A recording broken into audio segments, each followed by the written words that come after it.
for our event now. I'm going to introduce you to our 4 wonderful panelists. And you better be wonderful. The pressure. The pressure.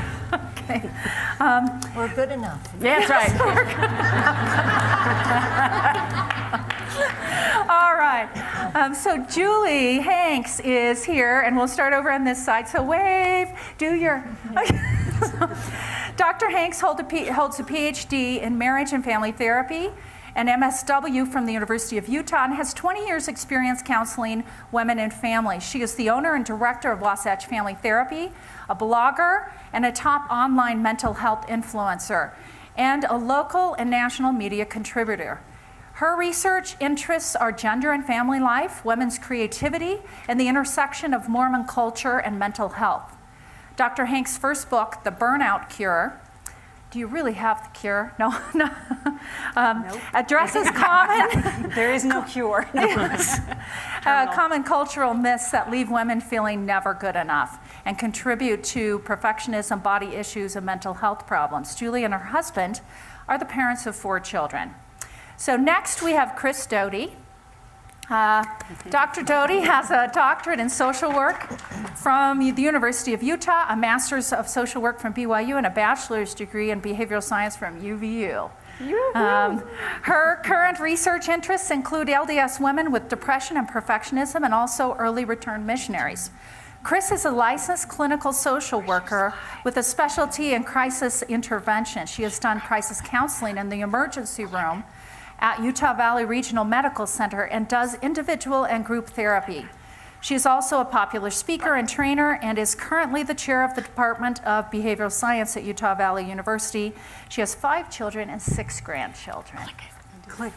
Oh, Her slide. oh, thank They you. don't want to see mine. There's Kris. I'll let you look at some of her pictures for a minute. Thank you for doing that. For Mother Russia. Next, we have Dr. Julie Clark. Dr. Clark is one of the co-founders of the Center for Change. She received her PhD in counseling psychology with a minor in marriage and family therapy from Brigham Young University. She received a master's degree in school psychology as well. She has specialized in women's issues for 21 years in both outpatient and inpatient settings. These issues include depression, anxiety, eating disorders, abuse, dissociative disorders, and self-esteem difficulties. She also provides individual group family therapy. Dr. Clark is the clinical director over the dietary department, experiential therapies, and Cascade Mountain High School, the online or on-site school program at the Center for Change. And then finally, we have Ruth Gerritsen-McKane, and she works within... I'm trying to see what photos you put up there. Oh, thank you. I'm not doing my job very well. Thank you for that nice little hint there. She works within the College of Social Work at the University of Utah. She oversees the development of internships globally, as well as engaging in global research.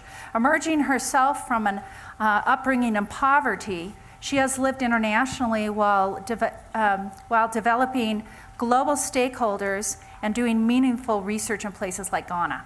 Her passion is to provide students with opportunities for greater understanding of the plight of vulnerable populations wherever they are found.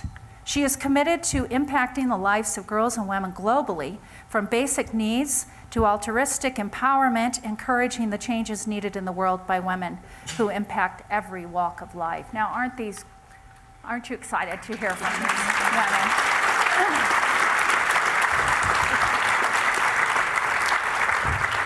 So before I ask them the first question, though, I want you to raise your hand if you've ever felt, and if you're not comfortable, that's okay, ever felt not good enough? Okay, okay. How about raise your hand if you have ever compared yourself to someone else? Oh, that's shocking. I thought there would be 5 of us, ever. And then raise your hand if you've ever been even a little bit or a lot depressed about yourself or your circumstances. Well, it looks like I'm in good company. I think we're all in good company. So I think that's why we're here. This is a great conversation, no matter where we're coming from. I think it affects each one of us. So let's get started. The first question, and Julie, I'll have you actually start. We have two Julies. I've split them up. So Julie H, Julie C. Yeah. All right. Okay. My first question is a very big question. I'd like all of you to answer it. But it is, why is feeling not good enough such a prevalent issue for women in general, but women in Utah as well? Well, generally, so our society is organized, not just in Utah, but Western culture is organized in terms of ranking. And there's this hierarchy. And so it pits us against each other. And so we're constantly trying to prove our worth or prove our, our desire for existence. I mean, so we just rank each other. And there are other cultures who live differently, but unfortunately we're set up from birth to compete. And like what are some examples of that? Well, just comparing appearance, I think for women is a huge issue. And particularly in Utah, we have a high plastic surgery rate, which is interesting.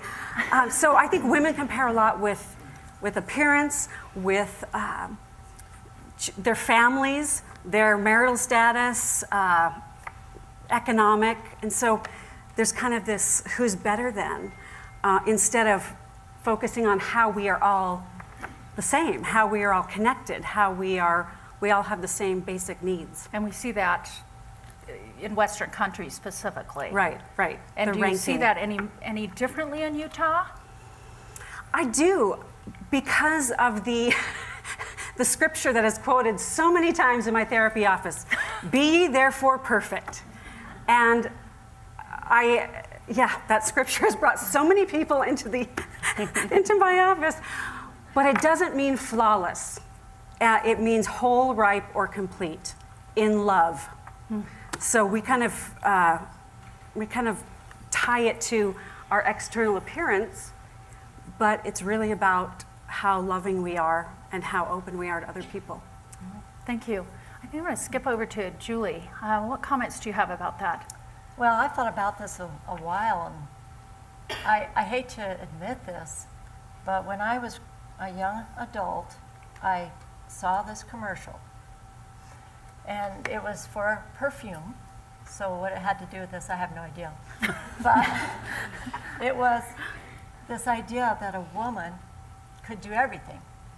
Now, I like that idea. It was the Anjali woman. I can bring home the bacon, fry it up in a pan, and never let you forget you're a man, 'cause I'm a woman. Anjali. Darling, you owe a man. You know, say it again. We all remember that. That was not planned. It did not have an impact on any of us. What commercial? It was just a random commercial. Yeah. I would hate to think that that's what inspired me to go on in my education. I hope it didn't. But I did get that impression very early that somehow, if I were good enough, I could do it all. And that is a fallacy of our society, which has, I think, engendered a lot of women into this idea that they can't accept the fact that they are doing fantastic, amazing things. They haven't done enough. They have to do this, they have to do that, they have to accomplish this. And that's a really hard thing to go against in our society. I acknowledge that. Especially any of you that are students and you're getting graded. You know, there's a lot of competitive reality, but there's also that reality that we're all human, that we can't do everything, and that we just need to do our best, and that is good enough.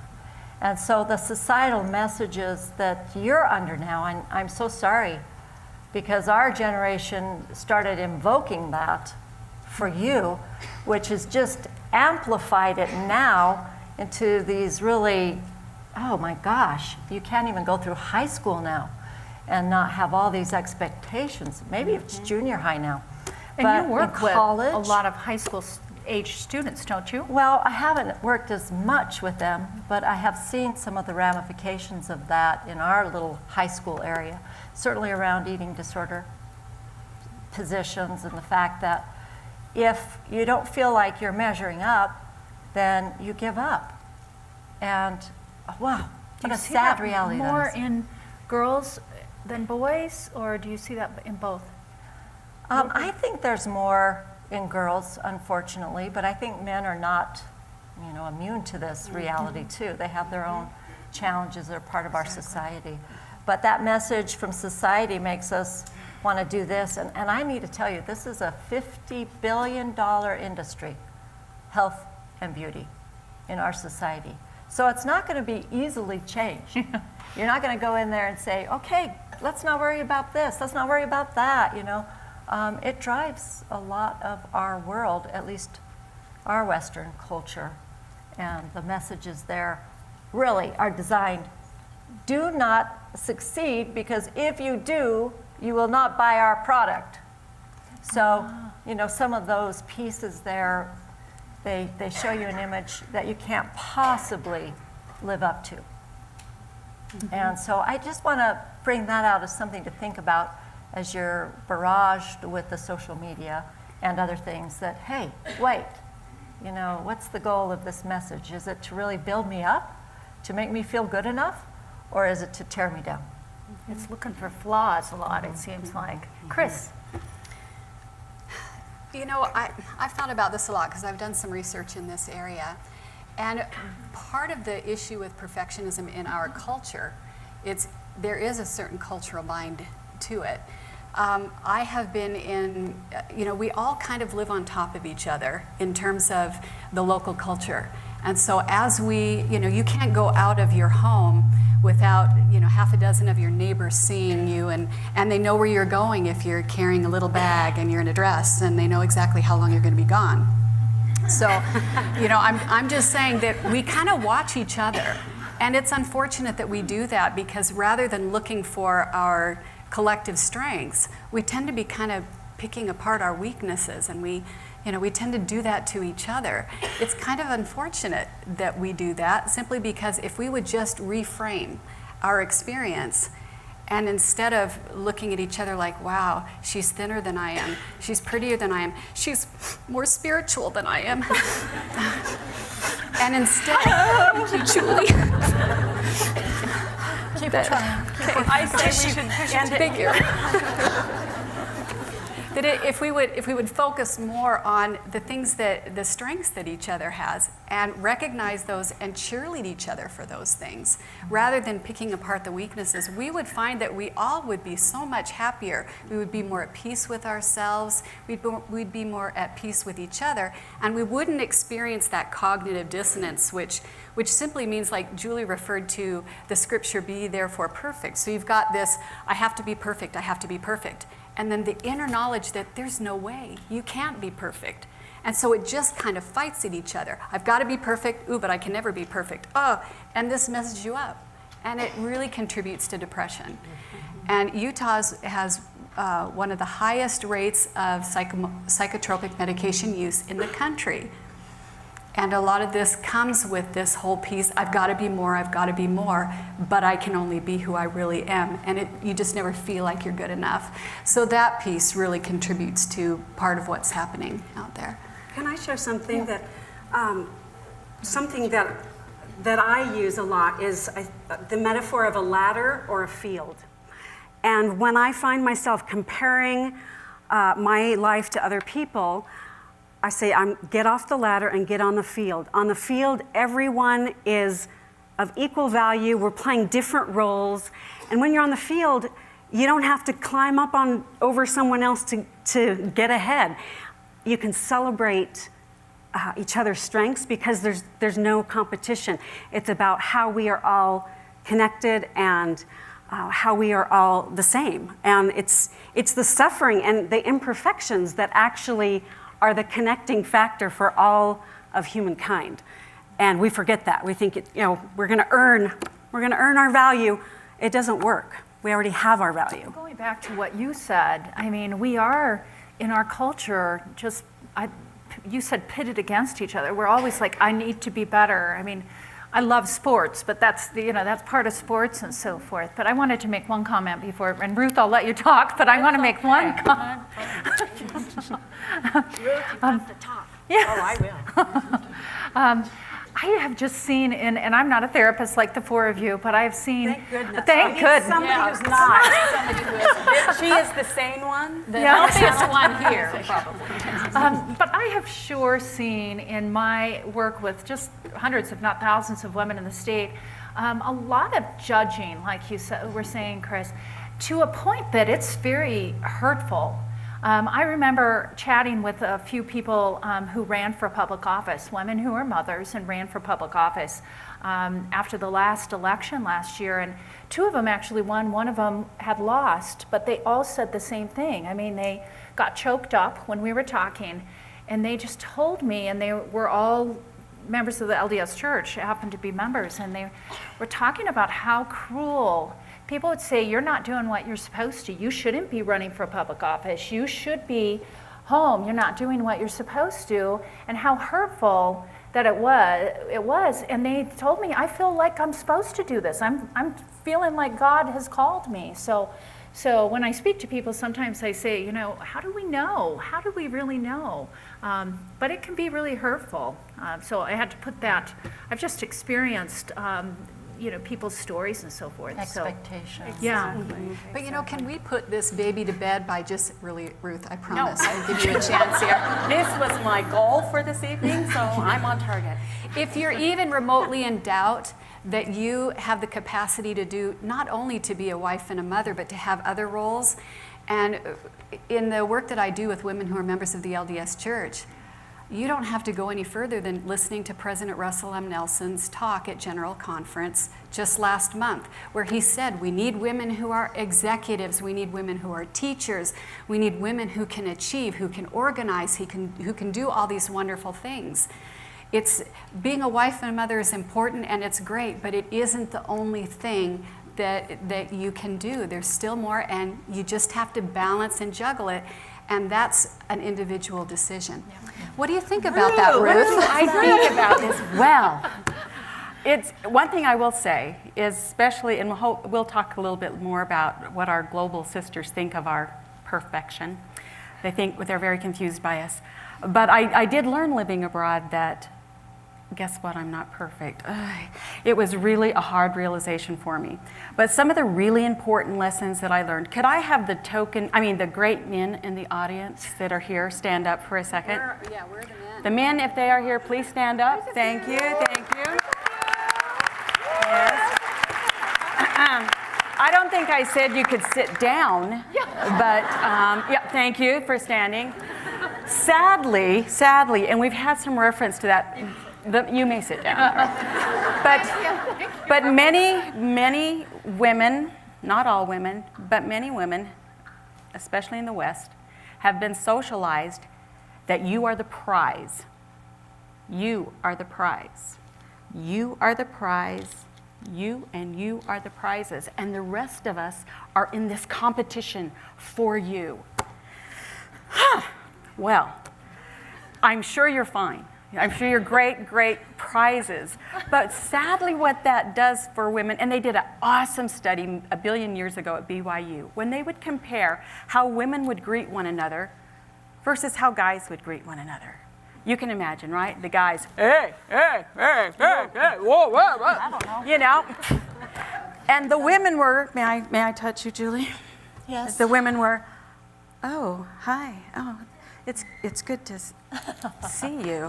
They were looking at each other up and down. And I challenge you to do that experiment in your own life, even today, to kind of to see this in action, because, and then another piece of this contention between us as women, which just saddens my heart so much, is when women say, and I've said it a long time ago, I have repented and changed my ways.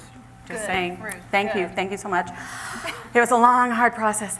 But when you hear women say, I would much rather work with men. Oh my gosh, they are logical, they make sense. Oh, women are so catty, and they're like this and like this and like this. I would ask you to raise your hands, but I don't want to embarrass you all because I know I used to say that. Because again, it came back to that socialization that I was in competition with this beautiful woman, these beautiful women. Thank you. You're welcome. And you know what? What I learned from abroad was, what's the matter with you?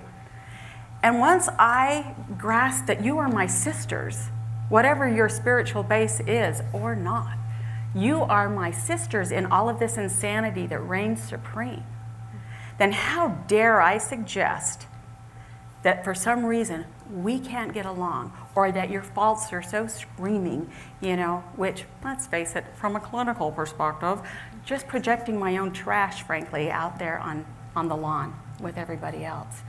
And so I would challenge you, if those words are still coming out of your mouth, stop. Look at that woman next to you and realize, essentially she's been socialized in the very same fashion. And I'm sure there's many in this room who have lived outside of the U.S. And I would even go further to say outside of that, like U.S., Great Britain, Australia, Japan, more into these other areas where we're viewed as very odd women. And we're going to talk a little bit more about that as the evening goes on. Peculiar. Odd. Speak for yourself. Totally odd,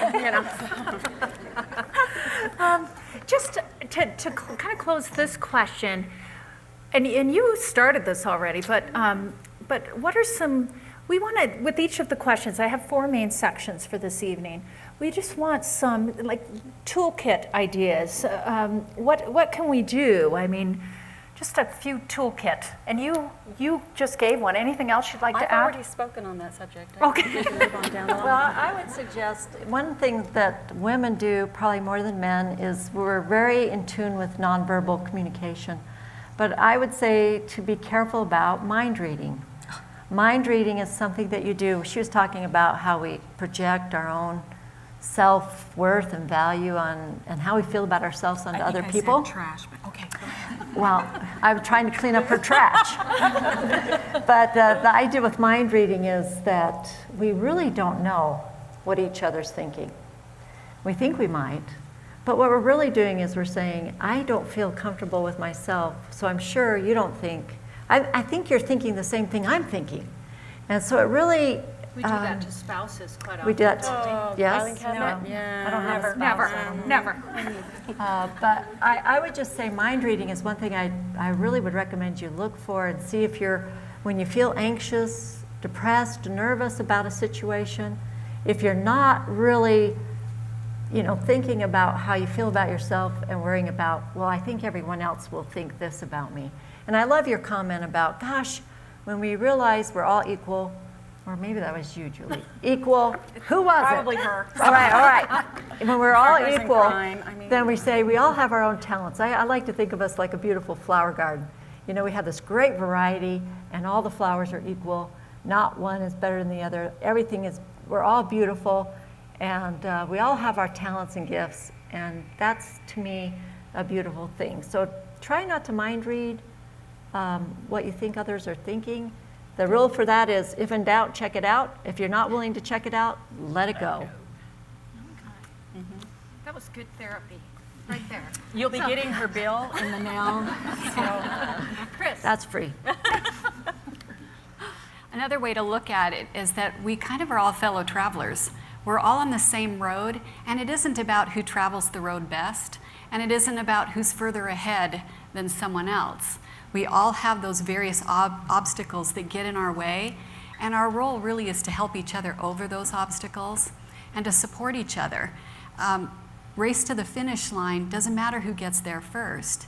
In fact, it really doesn't matter if we're missing some people, if we've left a few people behind. We really can look at it as just we're all partners together. We can hold each other's hands, lift each other up, strengthen each other, and move forward. Don't worry about the neighbor down the street that does this or has so many strengths, and I'm such a loser, and gosh, she's just so wonderful. We did, but well, I know, but I'm needy, okay, and so I just. But honestly and truly, you know, sometimes we kind of get wrapped up in some of those things that make us feel less worthy or less important than other people, when in reality, we're kind of like a puzzle, and each of us have an important piece that needs to be there, and it needs to fit in. And they're all different shapes, they're all different patterns, but it all pulls together into one glorious, wonderful picture. And we're all a piece of that, and we notice when there are pieces that are missing. And if we can kind of look at each other that way and value each other for those kinds of talents and abilities, we'll be better off. One of the things when I do speaking, and I've lived in different parts of the world and traveled, I guess, different parts of the United States, but one of the things I've noticed when I work with women here is that even more in Utah than I've observed elsewhere, and I don't have good statistical data on this, I've just found that women here do not understand how amazing they are. Get a little teary-eyed when I say that. I mean, you can look, I mean, if I could spend 10 or 15 minutes with any girl or woman, I could just see gifts in them that they don't see in themselves. And I just feel like some of us here within this culture, just maybe it's because we don't help each other see that, but we won't, or we think we're supposed to be super humble. Or do you have, is that, exactly. okay, why don't you pick up on that? Yeah, we think we're supposed to be humble, and we think humble means putting ourselves down, because we don't want to be prideful. And there's a C.S. Lewis quote that he says, pride is in the comparison. So if you're comparing yourself to someone else and you're below them, that's still pride, because you're comparing yourself to someone else. And so really, humility is owning your strengths, owning your talents, and then not making that mean you're better than anyone else, but just, yeah, I'm really good at this, and you're really good at that. And any way you slice it, if you're comparing, it's still pride. It's not humility. That is really an interesting perspective, isn't it? I like that. Thanks. So just one other piece on that as we finish up this particular question. Any specific instances or stories or anything specific to maybe our culture here that might dig a little bit deeper than, I mean, all of these, sometimes I get interviewed by the press and they say, well, it's all about Utah. No, a lot of these things are women's or people issues throughout the world. But any very specific toolkit kinds of suggestions specifically here, and we've talked about the perfection thing. Yep. One thing that I've noticed in my clinical practice and in my own life is that we take our worth and our performance and we link them together. So if our performance, if I'm a good mom, then I can feel good. If I'm, a grouchy mom, I feel bad. If I get good grades, and so we link these together, and our sense of self-worth is always going up and down. So we don't have this sense of peace and calm and worth. And so what I help a lot of my clients do is recognize you're valuable because you exist, period. And your performance is going to go up and down on any given day like everyone else in the world. And so, like, unlinking those and having those be separate, that your worth is not based on your performance that day or that year. Your worth exists no matter what, and your performance is going to go up and down, and it doesn't have to impact your sense of value or self-worth. And Julie, let's actually continue by moving to the next question, because and have you continue, because it's on that issue, and that is when we did meet before about a month ago and looked at some of the issues, and we really talked, especially with you two, about comparison. Again, we've talked about that a little, but let's dig deeper. Do you think that really is at the root of many of the issues of I'm not good enough, particularly here? Any other comments you want to make, and then we'll move? Yeah, I think it's really important, going back to how our society is structured. We're structured in this ranking who's best. And being aware that we've all absorbed that, we've been taught that, and so the fact that we do that isn't, like, you don't have to feel shame about that, but recognize you don't have to do that. You can live a different way. And so having self-compassion about that instead of feeling worse because you're comparing and you're, judging yourself, but having compassion, like we're all trained to do that. And we don't have to. So being aware of that.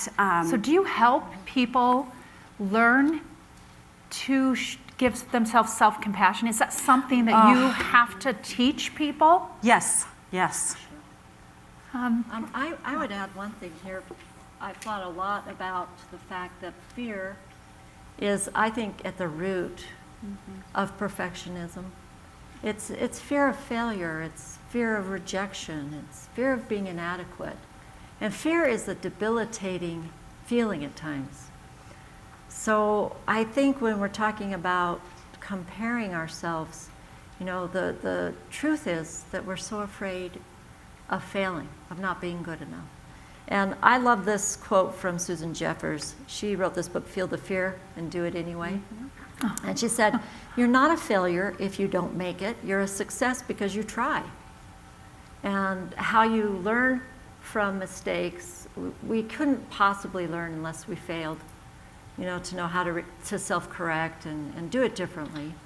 And so part of our journey as women and men, as people, is to deprogram what society has programmed in us and to learn a different way of approaching ourselves that allows us to be ourselves, be authentic, be real. Just be who you are, and dare I say, that's good enough. Because I think I love that theme of that idea that it keeps coming back around to that. And one more thing on comparison, that 10th commandment, thou shalt not covet. It links to me a little bit on that comparing side, which is it would free us so much from being worried so much about what everybody else is doing, but really working on our own individual progress. It's really the journey versus the destination. So the journey is about life, it's about growth, it's about learning, it's about self-correcting, it's about going forward. And the destination is about, when I get to this point, I will be happy. When I get my degree, I'll be happy. When I get married, I'll be happy. When I, accomplish X, Y, and Z, I'll be happy. And psychological research has proven that people get to the destination point, whatever when I get that house, I'll be happy. Or when I get married. When I get all these things, that it's a brief moment of happiness, but then despair again. So the key is embracing your journey of life and allowing yourself to say, this is my journey. It's different from anyone else's, and it's going to allow me to grow and develop in the way that works for me versus anyone else. That's a really good tip, because if we find ourselves saying that, I will be happy when, or and in some ways we just endure through some hard things, but that's a good tip for us to really kind of in that toolkit. Makes you enjoy life a lot more, I'll tell you. It really does. Yeah. Because then you don't feel like you failed if you don't get that destination point. You just say, okay, well, here I go. It's a marathon, right? It's a marathon. Amen, sister. Ruth, we're going to let you go next, so we don't leave you to the end. It's okay. I was just contemplating living in Argentina in 2003 and 4. My husband and I were living there, and in this little town out from Buenos Aires, about 2 hours northeast de. Oh, you speak a different language. Claro, muy bueno, pero no. All the 3-year-olds correct you and tell you how bad you speak, and you say, okay. But what was interesting to me in that moment, and I've actually brought this back into the classroom, I teach a global research class at the U, and was the fact when people would say, oh, hello, Ruth, how are you? You know Ruth, she's the fat, blah, blah, blah, blah, blah. And I'm like, I'm the, what does that word mean again? I'm the what? Oh my gosh! I know what I'm big fat right there. And what was really interesting about that, as I self-reflected, who knew it? I was fat. It was one of the realities. It was a truth that my Western sisters let me know if that was the case. Oh, shame on you. And the men were certainly like, good thing you're married, because whoa, you know. But what I Real really mind reading. Oh, so totally. No, this was clearly obvious by the BYU research back in the day. Whoa, look at it. But what I realized, I mean, it is, right? What I realized in that moment was, oh, guess what? I'm fat. I was not being put down one bit. My sisters in Argentina were not putting me down. It was simply a fact with no negative connotation. With absolutely no negative connotation. I was the one putting the negative connotation on that. So this is what I do now in class. We'll be talking about the Western lens, you know, being able to rid ourselves of such thing. And I will say, for example, I'm an old, fat, card-carrying Mormon woman. So, you know, and they're like, I know you can swear at a public institution, but can she say that? You know, I mean, just for the special, just to watch the women. What are they like? She said she's fat. Oh my gosh, and she is. Oh my gosh. And, you know, and it was interesting because one of the critiques I got back on an evaluation was, Ruth refers to herself as fat, and that's really uncomfortable for the fat girls in class. And all I can say is, I rest my case. You know, because I am simply describing me with no judgment on that. It's just me. You know what? And you've had to learn how to do oh that. Oh my gosh, and it was being out of this country, frankly. It's just like when, you know, we have all the excitement because a woman is breastfeeding her baby at McDonald's or Burger King. And our sisters in these other countries go, what is wrong with the U.S.? They are crazy. Well, what have we done? We have sexualized women's bodies and breasts. They are matters for sex and not matters for nurturing. So we are looked at in a very, you know. So what do we know about ourselves? And I would defy any of you who think you're to this or to that or whatever to just honestly embrace it. Things are what they are, and so what?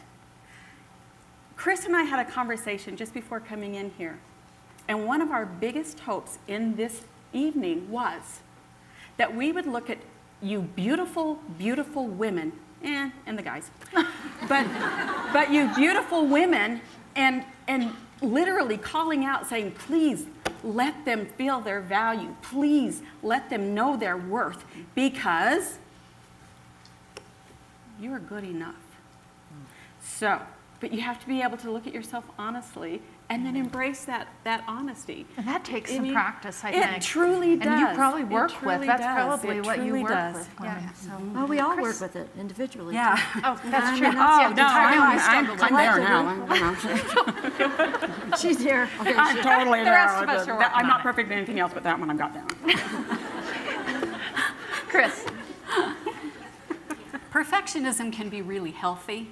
Okay, there are two types of perfectionism. Oh, hold on. That's the next question. Oh, well, Kris, I'm sorry okay. about that. Nobody's perfect. You can go. But you're good enough. I always wanted to know I was enough. I But think if you are. you can actually move there if you would like. I guess I'm thinking that way because, yeah, we did have that discussion. And so as I've been saying my little pieces, I've been trying to look out and connect with you because I want to understand and feel where you're coming from. And just from a personal perspective, I consider myself a recovering perfectionist. Me too. Yeah. Oh, my Me Are too. you guys attending the same meeting? Oh my gosh, yes. You know, except the things you cannot change. I want to come to your meeting. Can I come to your meeting? My name is Julie, Yes. and I'm a recovering perfectionist. My name is Ruth, and she's a protected. She's recovering. Why don't you talk about your research a little bit? Let's just move into that on perfectionism since that has come up and talk about. So Kris has done some work on, and she has titled it Toxic Perfectionism, and really studied LDS women. And I know everyone's not LDS, but everybody is influenced in that culture here in Utah in some way. So why don't you talk about that? Toxic perfectionism is a little bit different. Okay, perfectionism even in and of itself is not a bad thing. There's some of it that's adaptive or healthy perfectionism. It's the part inside you that says, I want to try to be better. I want to improve my life. I really want to succeed in certain areas. But it becomes maladaptive when it becomes, I've got to be better than her. I've got to get there first. I have to be more important. And it's, as Julie mentioned, it's fear-based. Because the idea is, if I'm not good enough, I'm not going to get into the celestial kingdom or heaven, or whatever your long-term, big picture goal is. I'm not going to be enough to get where I want to be. And so as I studied LDS women that struggle with depression, this same little piece came out, and it was this type of toxic perfectionism, which is taking healthy perfectionism just a step or two too far. And so the women that I interviewed and then researched later on, it was interesting because we came up with a couple of really unique things about LDS women. First of all, they compare themselves more than non-LDS women do. Yeah, I was very surprised to see that. They also compare their possessions more than non-LDS women do. I wonder what that's about. Yeah. I kind of wondered that a little bit too, and I want to go back now and do some more interviews to kind of tease that out a little bit. But the idea of this whole comparison piece that we've been talking about, and feeling good enough based on what you have rather than who you are. So this whole perfectionism piece of I want to do better, I want to be good, and I want to try hard. You're good enough. And I learned this when I finished my PhD program, and I have just kind of felt, and maybe it's just in my own mind, but I'm sure some of you are kind of saying, well, it's easy for you to sit up there with all of your education and, yeah, that you're good enough. When the reality is that I am no different now than I was before I went through school. And all of a sudden, though, having letters after my name became, oh, wow, suddenly I had credibility. But I'm no different. I'm no different. And I decided, with or without the letters after my name, I'm still good enough. And I don't have to keep proving myself. At what point will proving myself be enough? At what point can I say, okay, game done. I am now there. I have arrived. I am now good enough. Destination. I mean, what does that look like? Yeah, what does that look like? Yeah, the destination. We've got to find joy in the journry. Yep. Oh, excellent. There's an underlying need to be loved and to connect. We're wired for connection with other people for our very survival. We try to pretend like we can be independent, but we would actually die without relationships. Yeah. And so I think a lot of what we're talking about is trying to prove our lovability, to earn love. And researcher Brene Brown calls it hustling for love. And I think that is such a great great phrase, that it's all about this fear that we're not going to be connected to each other and that we have to earn that somehow. And I think it's really important to keep that in mind, that what if we didn't have to earn connection or the worthy... Whoa. It must be very important what I'm saying, because signs in heaven don't. But I think that core need to be close to each other and to be accepted into a group is totally normal. And we don't have to work at it. Like, we are already lovable and acceptable. Mm-hmm. Mm-hmm. And do people, you are all therapists, but do people really struggle a lot with that one issue? Well, I think all human beings do. We have that need to connect to another human being and to a larger group. We want to belong. And so, yeah, I think in our culture, we've been taught that you have to earn that by being better than, but you really don't. Well, I'd add to that too. There's a section of people who have gone through trauma and abuse who unfortunately are impacted by attachment. Yep. It's not so safe. And even though you desire that connection, sometimes you have anxious attachment or avoidant attachment to people, because you just don't know who's going to be okay. And so that connection still exists, that desire, that need for that connection is still so very important. And so difficult for people to say, okay, if I can be hurt like that, can I be valued and loved? And sometimes that's what happens with my clients with eating disorders, is they're striving to find that love and that acceptance. And I always say you're going about this a little backwards. You have to learn how to love yourself first, then you can figure out how other people can love you. So that's one of the, and then that's has what I to was going to happen. go back to your comment too. How do you help people? I mean, all of us struggle with some of these issues. I mean, actually all of these issues at some level. So is that one of the kind of takeaways that you give people advice, is to really start from loving yourself, accepting yourself? Yes, and I think that goes for body acceptance and everything else. We're trying to, it's the analogy of the bucket. The top of the bucket is what you get from other people, the bottom is what you give yourself. Well, what happens if you don't have any bottom to your bucket? Then everything that anyone else has to give you just goes draining through, and you get this empty feeling all the time. I'm empty, I need more, I need more, I need Even more. if people are praising Right, you, even, they just keep even though giving people you are giving you that praise, the problem is you've got to work on valuing yourself and stopping negative interpretations and cutting yourself down and devaluing yourself and being okay with where you're at in this moment.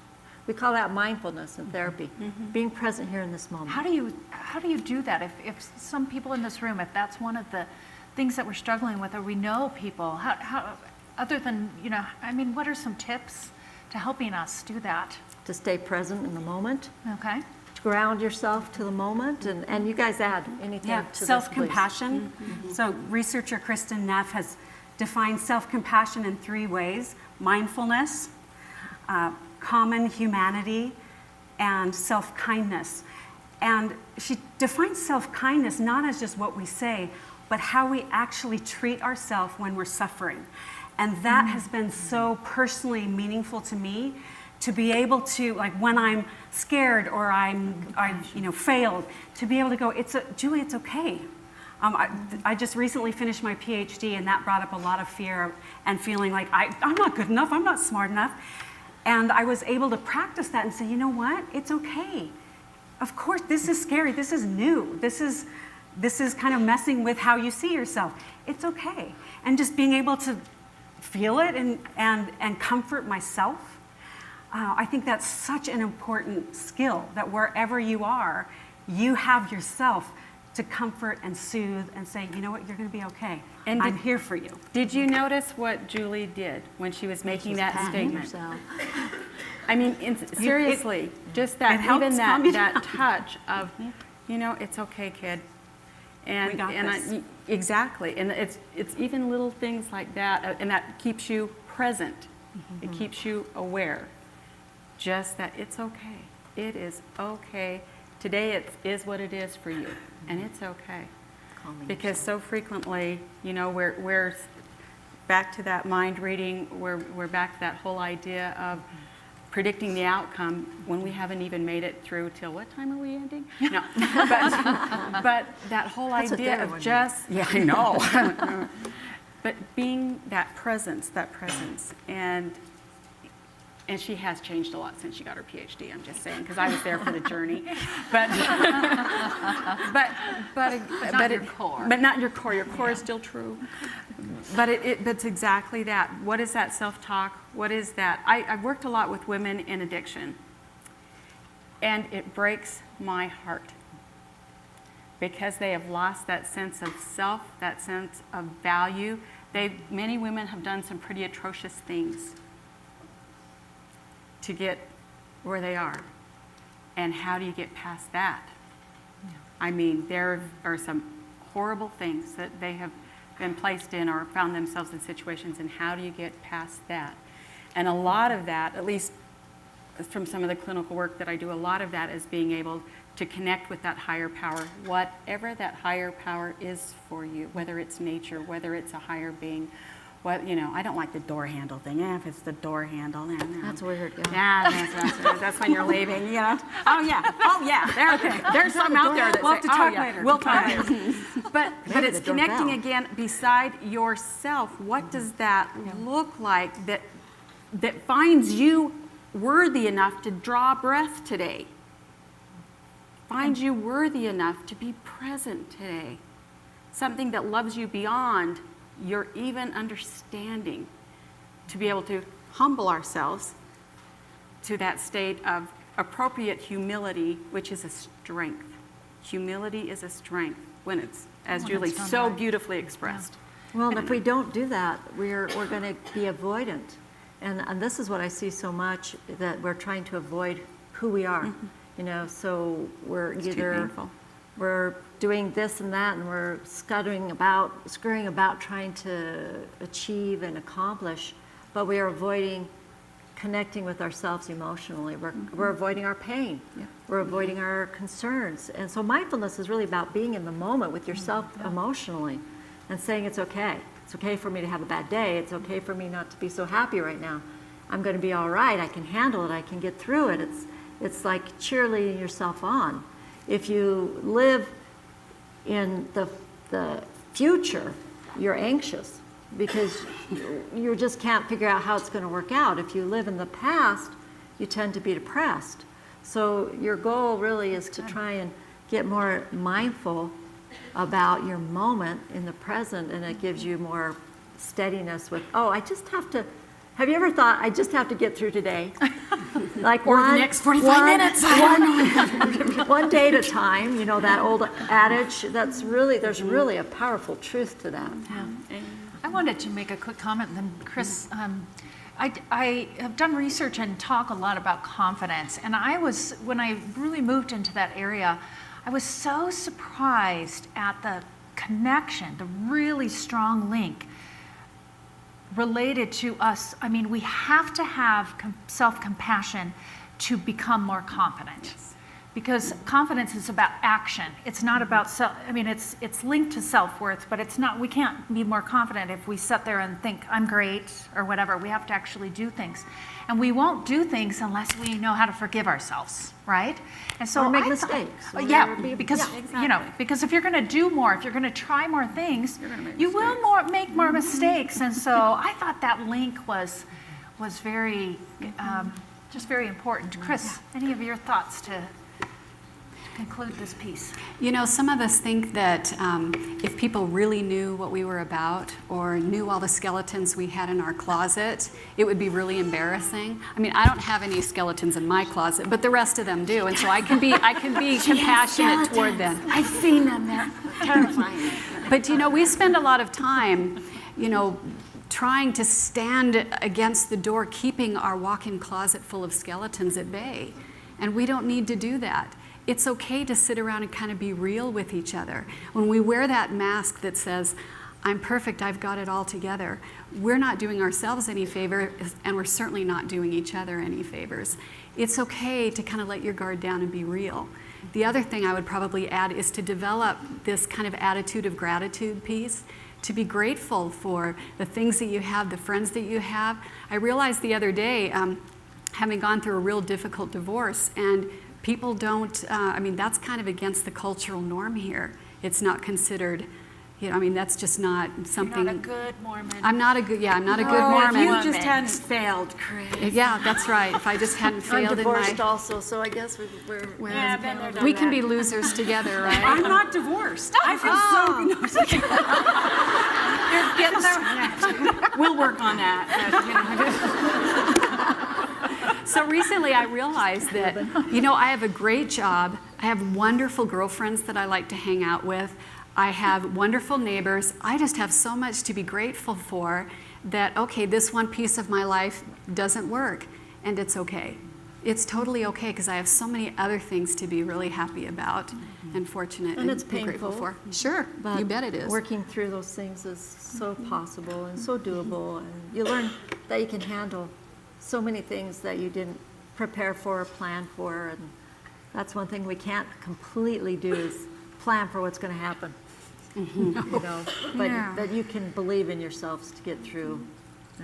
So I'm going to throw out a couple of topics, just because the news talks about them occasionally, and let's just talk about them and how they relate to the good enough. And I think you, Julie, brought up plastic surgery, but I'm just going to bring it up. All right, we're going there. The top, I don't know if we're the top. Highest number of plastic surgeons per capita. Yeah, Wow. in the state of Utah. Does that have US. anything to do with feeling I'm good enough, I'm not good enough? I mean, does that tie in, or comparisons? Let's talk about it for a minute. So I think part of that is because we have a medical school and a small population compared to other states, so there's some of that.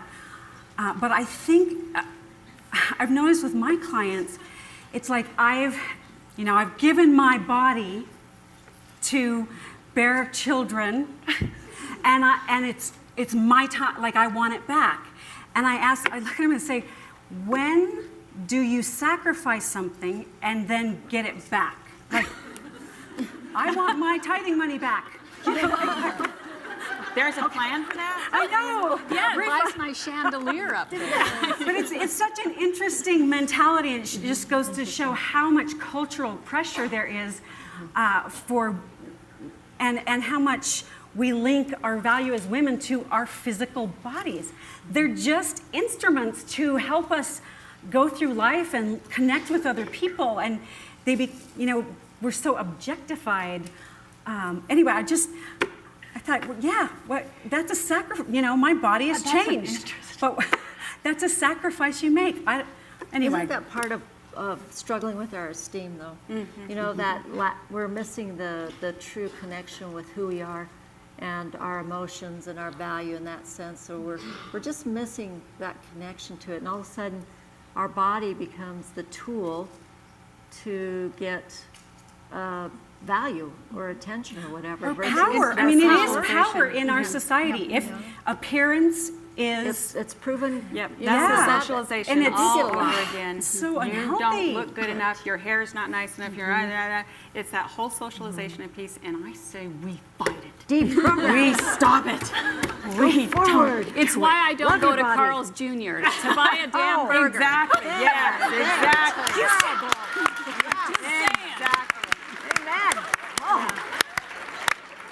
They don't let me in. But, And Kris, you just said that word, so I know. I'm judging you now. I love it. I love it. I love it, love it, love it. So actually, there's been some research in terms of plastic surgery in the state of Utah, and such interesting findings in terms of linking back to that particular scripture you brought about perfectionism, but other things as well. And one of the most interesting findings, I think, that they discovered is the women actually that had more education. So they were bringing forth their brains, and their minds were not the ones having all the plastic surgery generally, because they had something to offer. But they found there were a lot of women that were doing plastic broke. surgery. Yeah. What? Or they're broke. Or-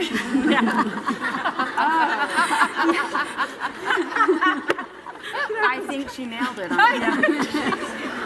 I think that was interesting. They also found in the state of Utah that the mommy makeovers was one area of plastic surgery, but also the 18 and 19-year-olds, because they were more concerned with and getting pressure to Snagging have a their man. body good That for, one yeah. and that one and that one. And this one over here. Don't forget. Be nice.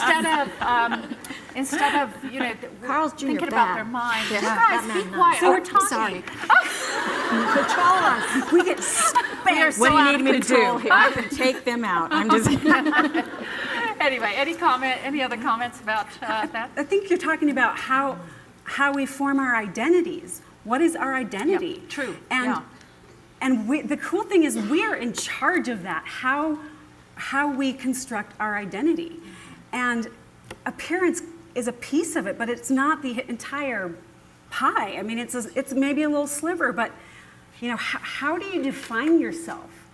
And women are just amazing, multi-dimensional human beings with so many talents and gifts, and it's so sad. I mean, I have 2 daughters, and I just think, like it's an uphill climb to try and help them develop an identity that is expanded beyond what you look like and how cute you are and how skinny you are. Well, the social media doesn't help there either, because you get on the Facebook and that comparison starts to really erode. And I would really tell all of you, that is really linked with depression. And if you're depressed, that makes you more depressed. So that would be a great thing to stay away from if you're having a rough day. Not to go there. Yeah.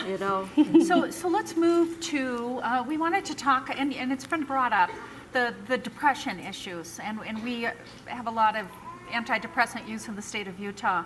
And it relates, I know, to perfectionism and some of these things. But let's talk about depression a little bit. I know all of you have had clients and work with women specifically, but men probably too. Ruth, any of your insights from your work? Yeah, Ruth. I've never been depressed, so I don't know. Yeah, no. right. Oh, wait, I raised my hand earlier. I love the whole idea of the social media piece and that Facebook piece, because how many of you were having a great day and then you brought up Facebook? I did, and it said, "Happy birthday, you're really freaking old today." And I went, oh. It is her birthday today. And it is her birthday. Thank you very much, and I'm really old. And you're 38. So many times over, I can't remember. Someone earlier said, well, I'm in my mid-50s, and I was trying to remember back to mid-50s. That was a whole decade and some odd ago. I don't remember. I'm too old to remember. Stop bragging. Okay, thank you. But that sense of depression, and I'm going to use kind of an example that Kris alluded to, talking about the whole, and as we've talked about, the social nature of things. I have been a divorced woman, and I experience severe depression with that, especially when my delightful sisters, who should have, in my opinion, back in the day, been embracing me and we'll get through this together. Instead, it was, "I'm sorry, honey, you can't go over there and change your light bulb. I'll take a ladder and see if I can do it. You can't go," And all of a sudden, my children were being, "Oh, you can't play at Ruth's house. You can't, because she's divorced." Well, a billion years later, I became a widow. And I will tell you, I was treated so much kinder as a widow than I ever was as a divorced woman. And I say, really? What is wrong with that? My sweet, sweet sisters who have been through the whole divorce piece with me, what is wrong with not seeing the absolute pain associated, even when it's the best of circumstances, frankly, the pain, the loss of dreams and hopes and future and who you grow old with?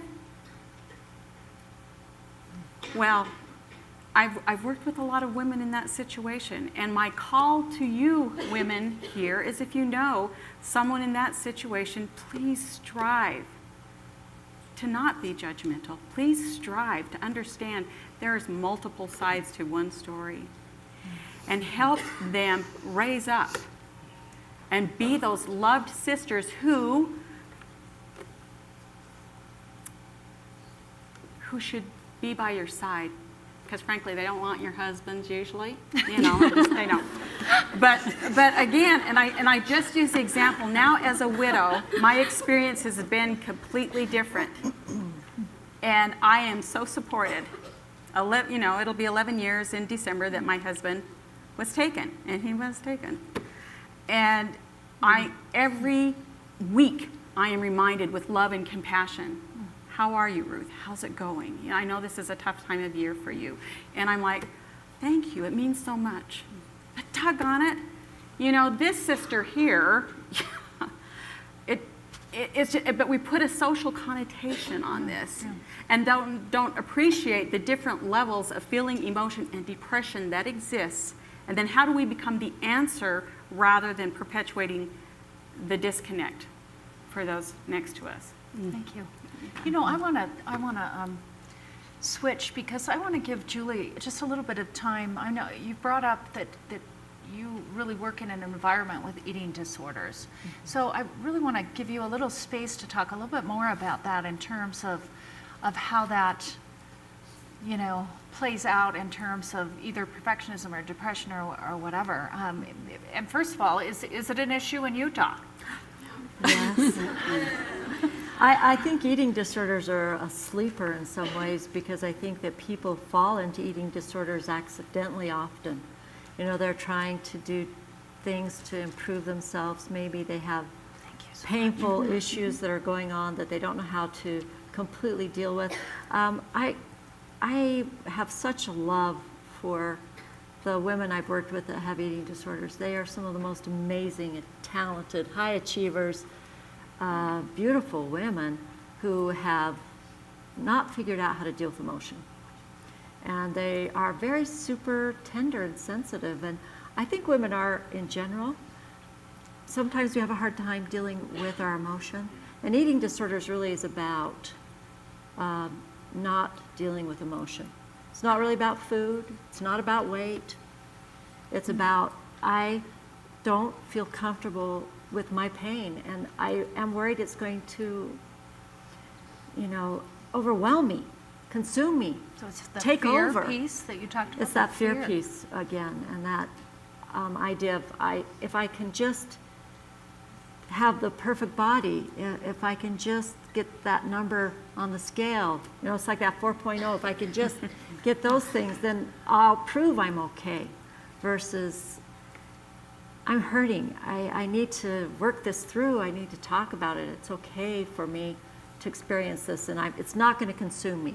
It's not going to destroy me, and giving themselves a chance to deal with that. And I think a lot of women struggle with this, you know, from food becomes a way of coping, but it really isn't about the food. It's really about how you're embracing your life, yourself, and instead of avoiding it, instead of numbing out, instead of not being in touch with you. And boy, that is an important part to fight through depression and anxiety and not get caught up so much in the despair at times. So I don't know if that completely answered the thought you had about eating disorders, but addictive behaviors in general, and eating disorders and addiction, you know, is something that you have to work through and you have to be careful of. I would give you my most solemn warning. If you're struggling with those kinds of behaviors, take care of yourself, get help, and realize that it's more than about food and weight, and dig a little bit deeper. Thank you. I want to move to, and Kris, I'll have you start here. This is, you know, the project that I've created is the Utah Women in Leadership Project. And so some may think, and the title hopefully gives it away a little bit, but so what does all this have to do with women becoming leaders? And I call it women becoming more confident, becoming more influential. That leadership word sometimes scares people off, and I have a broad definition of leadership, but I believe we all need to be leaders. So how does this, what we're talking about, let's link it back to just becoming stronger as women so that we can influence. So how does that link, and how can we do that? Just big question here, Kris. Whoa. Yeah, that's a big question. Well, because you define leadership so broadly, a lot of what we do can fall into that definition. And being a leader holds us back. Some of these things hold us back, right? Well, we struggle with the idea of, gee, do I need to stand out? Do I have the confidence to stand out in a crowd? Is it appropriate for me to stand out in the crowd? And we worry about that and what that would look like, and gee, will that make me feel prideful? Am I good enough to do this? And the bottom line is that we all have a piece of ourselves to offer that we really are leading, whatever that looks like in whatever venue that is. For me, it's in the classroom. I get to teach some of the most wonderful young people in the area, And it's just such a wonderful opportunity for me. And I don't have to, go into politics. I don't have to, be the greatest therapist. I don't have to do all the cool stuff on TV and social media. She points to you. And going to foreign countries. And, you just need to find your niche where you're comfortable with. Find your own place of what you have to offer. And then know that that's good enough. That no matter how the size of your sphere of influence is, you're good enough, and that's acceptable. It's okay. Thank you. Julie? Wow, I have a lot of thoughts about this. I think the kind of role, the cultural messages about roles are a big barrier for women in Utah, because I've struggled with this a lot, feeling like I'm not supposed to want to get my PhD. Aspirational shame. She had a great Aspirational blog shame. I wrote on that. a blog Great post about it. But like, I'm not supposed to want to own a business and have it grow. I'm not, like, that's somehow a threat to my family. And it's been hard to work through that, but it's been so worth it to kind of come to terms with and everyone has a unique contribution to make in the world, and it may be with your family, or it may be, in the political arena, or maybe in business, or it may be in education. But everybody has a unique contribution, and your life is not going to look like anyone else's, and that's beautiful. That's beautiful. And so it's taken me a long time to really accept that it's okay that I want to do a lot of fun things and be visible. And you still have kids at home even, right? I still have 2 kids at home, and I have an awesome husband, and I ask for help. I build in support for the things that I feel in my heart I want to do. And did you have to get used to that?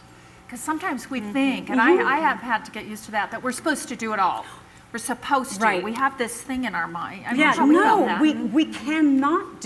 we cannot do life by ourselves. We need each other, and we need women. I mean, one of my passions is lifting young women, because I didn't have anyone to look up to that had a life like I wanted. My mom's awesome, but I looked at her and I think, that's not the life I wanted. And so I'm passionate about lifting other women. I specifically look for young, pregnant female therapists to hire and say, you can do this. You can have a family, and you can move forward in your career. And I want to support you.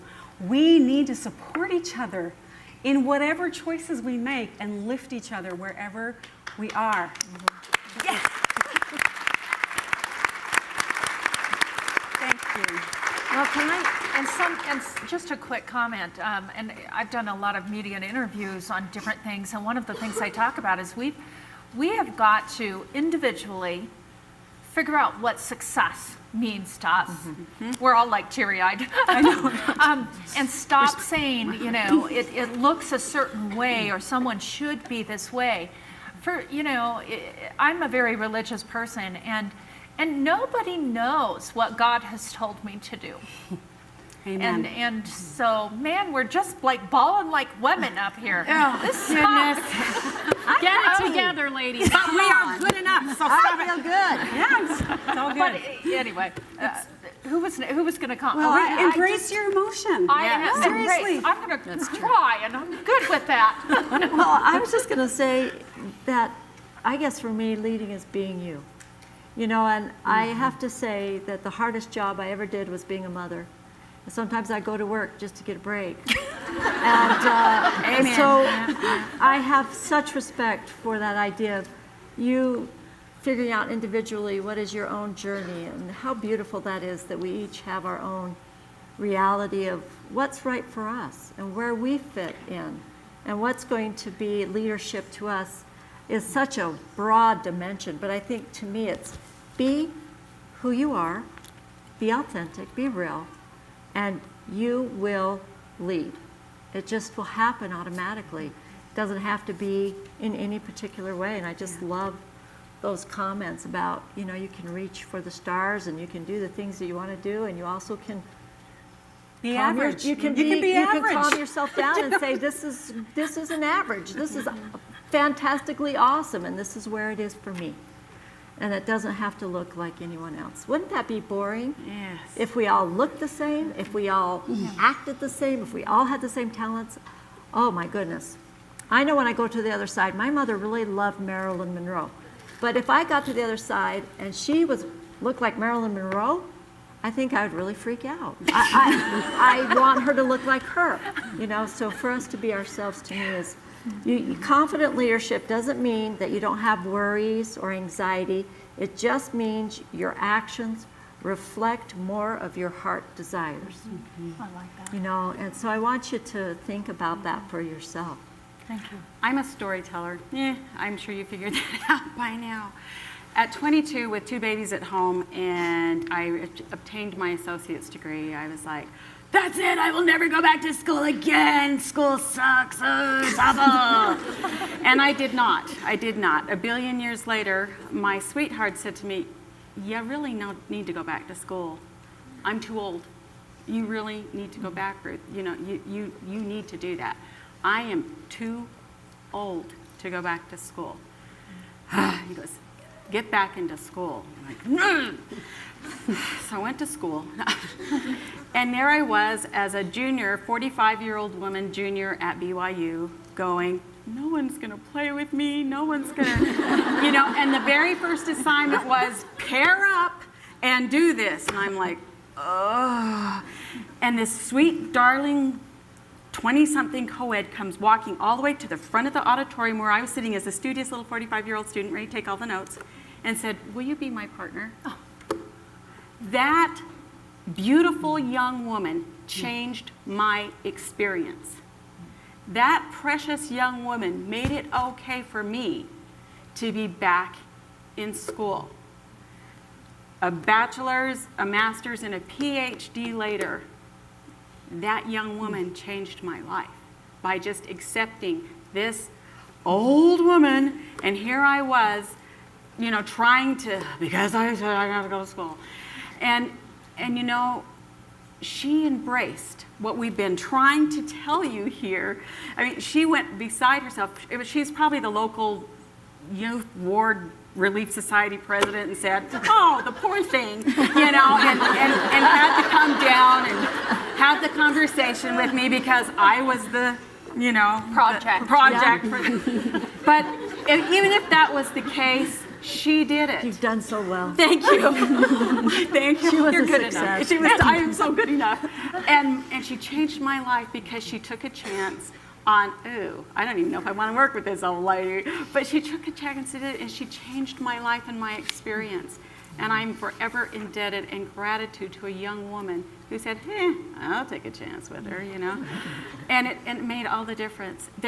I think as women, there is a time and place for everything. I think we get worked up when we're very, very young saying, oh, I've got to do this all now and do this all now. We don't have to do it all now, all today. Unless you have homework and things are due tomorrow, then get it done. You know? Why are you here? Yes, what's the matter with you? We are not your excuse.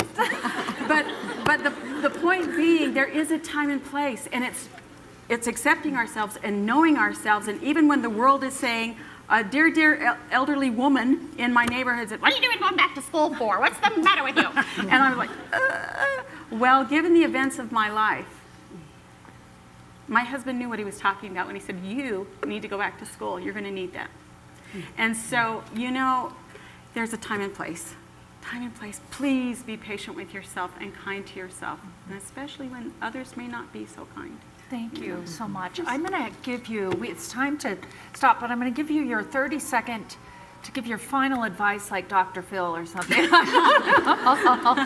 So looking out to these beautiful faces of mostly women, those cute guys, all that are young out there women of some age, and a few guys.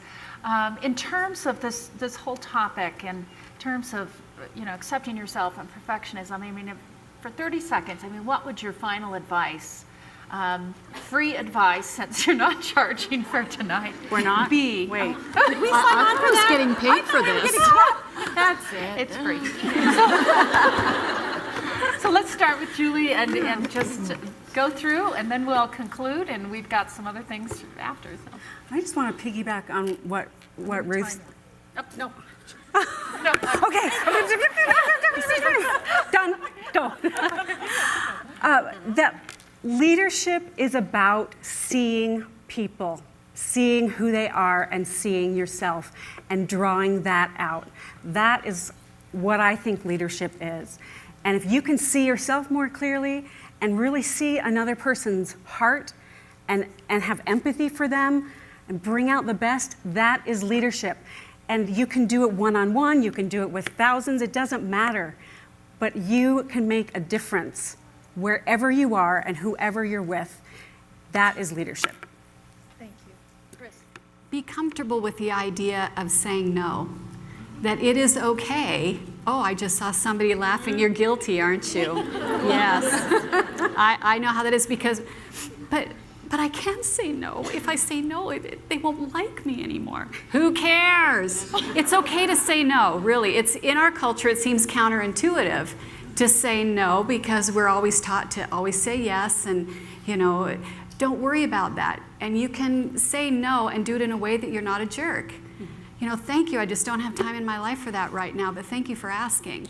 Learn to say no, feel comfortable with it, and be okay and move on. Christy, I didn't say no to you and you asked me to do this. That's right. If I'd only known that I could say no. But if you don't mind, I'm just going to tell you a couple of little things therapeutically that I would hope for you, and I hope they'll be helpful. One, eat. Drink. You got to get that from me, and sleep. A lot of times we minimize the importance of those things, but in terms of your vulnerability to being able to accomplish what you want, if you're not eating well, if you're not sleeping well, you're going to have a struggle. It's going to be a problem. Fight your negative thoughts. And whether you interrupt that with inspirational music, with inspirational thoughts, with inspirational people, do not let negative thoughts rule your day. Really interrupt it. Go after them aggressively, because if I think something 500 times a day, I'm going to believe it. And that doesn't mean it's true. Remember, you've got to be willing to be wrong about some of your beliefs. They're not all true. And those negative ones, if it doesn't bring good into your life, you need to change. Just kind of think about it that way. Positive quotes and gratitude journal. These things all they get your mind in a more positive direction and help you to move forward. Affirmations of what you're accomplishing. Trust your goodness, your value, your right to be respected, your right to be happy. Those are kind of the rules for empowerment. You have a right to have a life. You have a right to be happy in that life. And you're responsible to make sure both of those things happen. That's kind of your responsibility. Remove anything in your life that's not working for your good. Remove it. Get rid of it. Do it differently. And then I just want to, for me, end with Gordon B. Hinckley. He said, please don't nag yourself with thoughts of failure. Don't set goals for far beyond your capacity to achieve. Simply do what you can do in the best way you know how, and the Lord will accept your effort. You can handle it. You can do it, and I cheerlead you on. And I am so grateful for this opportunity to be with you. Thank you for spending your time here with us. I should just say amen. That was good. Please, please, please, and this is kind of Kris's my battle cry, and all of us, I think, could attest to this, is self-care, self-care, self-care. For me, self-care means music. For me, self-care means dancing, dancing, dancing with whomever will dance with me. So you're all invited for a dance fest after. Dance party! I mean, when she said hustle, I was like, da, da, da, da, da. Anyway, and you have got to laugh. You have got to laugh. You have got to laugh. Otherwise, it's just so darn serious out there, and that does not help us move forward, find the vulnerable, ourselves on that list, and be able to lead forward. Aren't they amazing? Wasn't this wonderful? Yes, you are. You're good enough. We're going to go. We need to go.